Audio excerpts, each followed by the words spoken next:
Hello, xin chào các bạn đã quay trở lại với kênh YouTube Review 5 phút. Ở cuối tập trước, đang cùng Đường Vũ Đồng dung hợp tu luyện hạo động lực, Hoắc Vũ Hạo kinh hãi phát hiện linh hồn thuần túy của mình tự hành ly thể, mặc cho hắn dốc sức chống cự vẫn bị hút tuột ra khỏi hải thần các và bay vút lên bầu trời. Ngay khi tâm trí ngập chìm trong hoảng loạn vì phải rời xa Vũ Đồng, một cỗ khí tức nhu hòa bất thần bao bọc lấy hắn, tẩy sạch mọi hoảng sợ bằng sự ấm áp tuyệt đối. Nhận ra cường giả ra tay có thực lực bóp nghẹt cả cực hạn đấu la lẫn thú thần đế thiên, Hoắc Vũ Hạo đang miên man suy đoán thì một giọng nói vang lên: "Tiểu gia hỏa, không cần đoán mò nữa, người đoán đều không đúng." Không gian vặn vẹo, Hoắc Vũ Hạo hóa thành linh hồn thể rơi xuống một sơn cốc rực rỡ bách thảo cùng linh khí ngút ngàn. Tiến sâu vào trong, hắn bắt gặp một thanh niên tóc vàng anh tuấn cùng một lão giả đang ngồi đuối ẩm đánh cờ trong lưng đình. Ván cờ đi đến hồi kết, thanh niên tóc vàng cười nói: "Lão sư, người tâm đã loạn, cảm xúc dao động lớn, lại không có cơ hội nha." Lão giả bực tức đáp: "Tiểu tử thối, con liền trước giờ cũng không biết nhường ta một chút, thiệt thòi ta năm đó vất vả sẽ bảo con thành tài." Thanh niên tóc vàng khéo léo dỗ dành: được rồi, người liền đừng nóng giận. Hôm nay cơm trưa để con làm, như thế nào? Nấu cơm với con mà nói vốn cũng là một loại thú vui à. Bản sự nấu cơm của con đều do người dạy, như thế nào mà nói xạo chứ?" Lão giả nghe vậy lập tức sáng mắt, ném cờ nhận thua. Tốt, ta thua, con đi nấu cơm đi." Thanh niên kia sau khi thốt lên tốt, bàn cờ liền để người thu thập thì liền đứng dậy, vẫy tay gọi Hoắc Vũ Hạo lại gần rồi nói: "Tiểu bằng hữu, người cũng tới đây đi." Bước vào một gian bếp rộng hàng trăm mét vuông, khí tức của thanh niên lập tức trở nên ngưng trọng như núi. Hắn xuề tay rút ra một thanh tiểu đao dài 5 tấc, tản ra u lam quang mang. Bằng một tay, hắn điều khiển chiếc dĩa và 9 củ dưa leo bay lơ lửng, lưỡi đao vung lên kèm theo lời ngâm sướng. Quỷ thủ giơ trụ kinh thiên biến, điêu thành sóng trăm vòng xoáy, thần công thiên cổ nay phương tại, đạo lên tàn nguyệt ánh lãnh tuyền. Chỉ trong khoảng thời gian ngâm sướng ngắn ngủi, hắn xuất chọn 261 nhát đao, kết hợp cùng một quả băng cầu tỏa hàn vụ để tạc nên tuyệt tác Cửu Thanh Thần Long Băng Vân Ẩn. 9 đầu phỉ thúy long sinh động đằng vân giá vũ khiến Hoắc Vũ Hạo trợn mắt hốc mồm. Nhìn thấu sự chấn động của hậu bối, thanh niên kia lập tức xưng danh là Tình Tự Thần Dung Niệm Băng, một trong 32 vị chủ thần của thần giới. Hắn cặn kẽ giải thích vì sao thú tộc khó thành thần do thiếu hụt trí tuệ và tiên thiên chi khí lúc lọt lòng, đồng thời đưa ra yêu cầu trao lại thần vị cho Hoắc Vũ Hạo để bản thân rảnh rỗi dắt thê tử đi thám hiểm những thế giới khác. Không chút do dự, Hoắc Vũ Hạo kính cẩn đáp: "Ta nguyện ý kế thừa thần vị của người." Sắc mặt Dung Địa Băng trở nên trịnh trọng lên tiếng: "Hoắc Vũ Hạo, từ một khắc này bắt đầu, người chính là người thừa kế của ta. Thần vị của ta tên là Tình Tự, đối với hết thảy cảm xúc, người lý giải càng sâu sắc, tương lai kế thừa thần vị của ta cũng sẽ càng trở nên thuận lợi."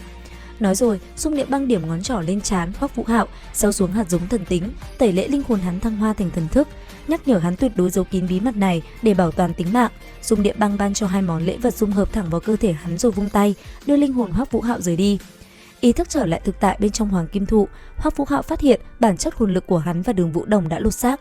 Hồn lực của hắn sinh ra quan trạch hắc bạch song sắc của thần tính, còn của nàng lấp lánh tầng ánh sáng lam tử sắc cao quý, đẩy uy lực hạo động lực lên ngang ngửa phong hào đấu la cấp 92. Nhờ sự thức tỉnh này, Đường Vũ Đồng triệt để dung hợp các luồng ký ức phân loạn. Nàng gục đầu vào ngực hắn mãn nguyện nói: "Ta là Đường Vũ Đồng, cũng là Vương Đông Nhi, nhưng vô luận tên gọi là gì, huynh đều là người yêu của ta." Màn ân ái vừa chớm đã bị cắt ngang bởi tiếng quát tức giận của Huyền lão: "Hai người các ngươi nếu dự định biểu diễn cho đám lão già chúng ta nhìn thấy, liền tiếp tục đi, nếu không mau về Đường môn các ngươi thôi.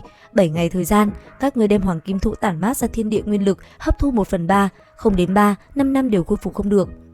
Biết mình vừa hấp thu lượng lớn bản nguyên trọng yếu của học viện Sử Lai Khắc, hai người cung kính bái tạ rồi cấp tốc quay về Đường môn. Tại đây, quân hùng Đường môn như bối bối, từ Tam Thạch sang Nam Nam đều hân hoan chào đón sự trở lại của Vương Đông Nhi. Giữa niềm vui trùng phùng, Đường Nhã đang tiểu tụy trong vòng tay bối bối, bất ngờ lên tiếng, ánh mắt khôi phục tia linh động: "Vũ Hạo, cá nướng, ăn ngon." Vô cùng kích động trước sự phục hồi thần trí của nàng, Hoắc Vũ Hạo lập tức vào bếp nướng cá chiêu đãi toàn thể anh em. Bữa tiệc vừa tàn, Hiên Tử Văn lại thẳng tay lôi Hoắc Vũ Hạo vào phòng nghiên cứu, xong ngay nhiệm vụ phải tự tay chế tạo lớp vỏ ngoài của một lò luyện đan cấp 9 trong vòng 1 ngày. Vấn đề nằm ở chỗ, nguyên liệu được ra là khối xích ma tinh kim khổng lồ nặng gần vạn cân. Thứ kim loại hiếm hỏa thuộc tính cực đoan này miễn nhiễm với mọi loại liên hỏa, lại mang hỏa độc khủng khiếp, khiến Hoắc Vũ Hạo rơi vào bế tắc, không dám dùng liệp bảng đao khắc, cũng không thể dùng sinh linh thủ vọng vì sợ rút cạn sinh mệnh lực của kim loại. Ngay lúc tuyệt vọng, vận mệnh nhãn trên trán hắn tự động mở ra, một thanh đao tản lam quang bỗng nhiên bay ra, đây chính là Quỷ Điêu Thần Đao mà Tình Tự Thần đã dùng. Nhưng theo đó, vô số ký ức đao quang kiếm ảnh mang tên Long Vu Tập Vũ đao pháp điên cuồng ùa vào tinh thần hải.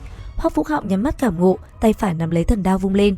Một đạo u lam quang diễm xẹt qua, khối xích ma tinh kim cứng rắn bậc nhất lập tức bị gọt đứt ngọt ngào như cắt đậu phụ. Sau màn điêu khắc kinh thế hãi tục đó, Hoắc Vũ Hạo tiêu hao tâm thần quá độ, gục thẳng xuống bàn thí nghiệm ngủ say sưa. Buổi tối trở về phòng, ôm mộng tiểu biệt thắng tân hôn, Hoắc Vũ Hạo dùng tuyệt kỹ quỷ ảnh mê tung nhào tới ôm lấy Đường Vũ Đồng, miệng trêu chọc nói: "Chưa nghe nói qua cố sự lão sói xám cùng tiểu thỏ trắng à? Hôm nay lão sói xám sẽ không bỏ qua cho muội." Thế nhưng môi còn chưa kịp chạm, một cỗ kim quang bỗng nhiên bùng lên từ phù văn hoàng kim tam xoa kích trên trán Vũ Đồng, hất văng hắn dán chặt vào vách tường đau đớn thấu xương.